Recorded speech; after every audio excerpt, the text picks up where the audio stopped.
Hey guys, in this video, we're going to take a look at how you can stop group FaceTime tiles from auto-resizing and moving when people speak on the iPhone 14 series. First, let's go back to the home screen by swiping up at the bottom of the screen. And on the home screen, tap on Settings. In Settings, swipe up to go down. And in here, tap on FaceTime.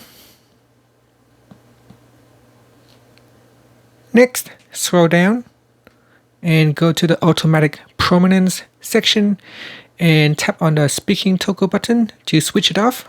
Once you have disabled this feature, then the tile of the person speaking will not become larger and it will not move around during your FaceTime conversation.